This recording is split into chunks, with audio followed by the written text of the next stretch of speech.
Hey everybody! Okay, so I wanted to do a little gait analysis here of French middle distance runner Alexis Millet, who in my opinion has the most amazing gait I've ever seen. It's fantastic that we can get this this visual here with him with no shirt on, because we can really see what's going on as he's running. And I want to do a little comparison here with the Sling Method exercises. One exercise that I did this week and I put out on the public Revolutionize Your Running page, which was the push press.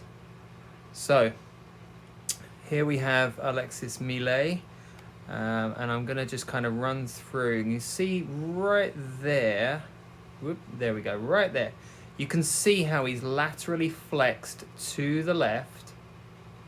So his torso is actually leaning over to the left. You can see his pec muscle on his left side. His left shoulder is down, his right shoulder is up. And his left leg is starting to come backwards to hit the ground on a backward traveling leg, which is exactly what I've been saying that we want to achieve in every step we take to be super efficient, economical, and powerful. Now here you can see how he is laterally flexed to the left.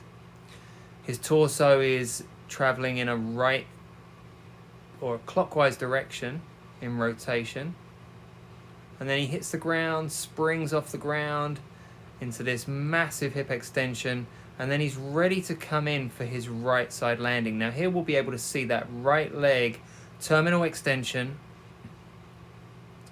and then it starts to get pulled backwards before it hits the ground right there. Forefoot strike, and then the heel touches down, and he is now laterally flexed to the right, rotating his torso anti-clockwise to the left.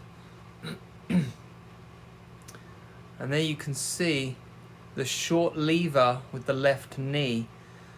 So remember what levers do, they give us either range of motion or ease of movement.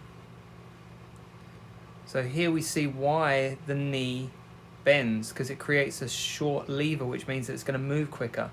Think of an ice skater when they're doing those on-the-spot circles. When they got their leg or their arms out, they go slower, but when they bring their arms and their legs in, they turn quicker. And that's exactly what we're getting here, because the swing leg has to travel so much further and so much faster.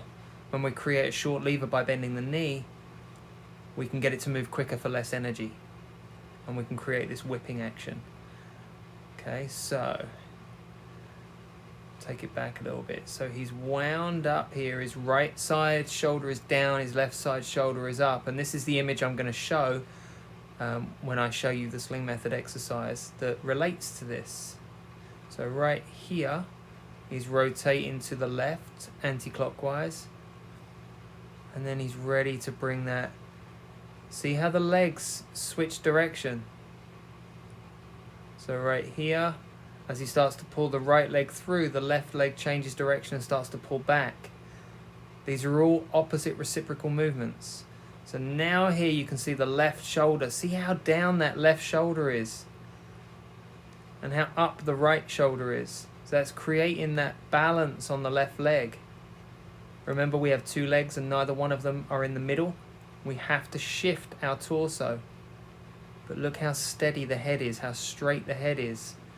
That's where we decouple the cervical spine from the thoracic spine, and we get that ability to move like that. Beautiful. Okay, so now this was me doing the standing push press exercise. Now remember when I said everything is in opposites.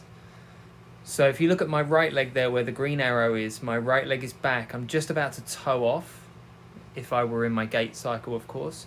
My pelvis is rotating into my right leg. It's pushing my left leg forwards, my right leg backwards.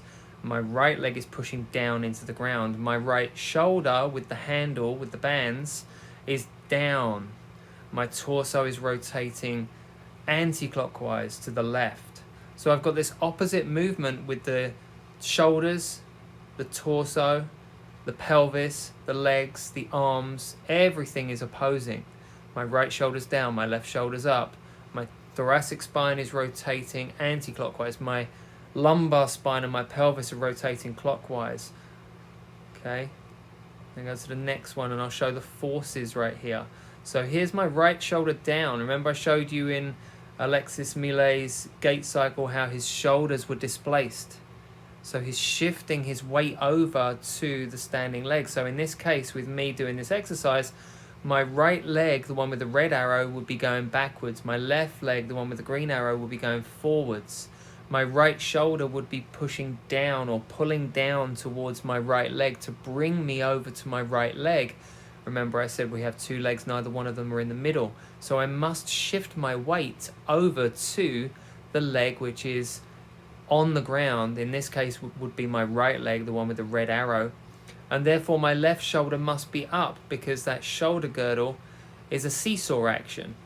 So I have to elevate my left shoulder, the green arrow, and depress my right shoulder, the red arrow, to get my weight to my standing leg. We have two legs, neither one of them are in the middle. Okay? So, we'll go back to Alexis Millet. And here it is. Left shoulder is down. Right there. Left shoulder is down. Left leg is on the ground. Right shoulder is up. Right leg is up. Okay? Left leg is down. Left shoulder is down. Right leg is up. Right shoulder is up. Okay? Right shoulder is down. Right leg is down on the ground.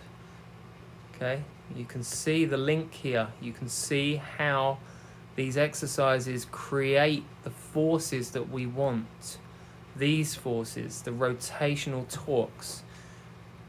Okay, you can absolutely see this. Okay, remember, you can't get this when you are doing exercises like squats. You can't get this when you're doing exercises like planks. Now here, I'm rotating my torso, I'm rotating my pelvis, I'm rotating my legs, my hips.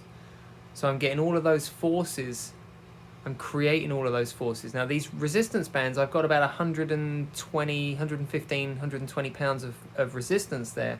I'm working hard, you can see it on my face.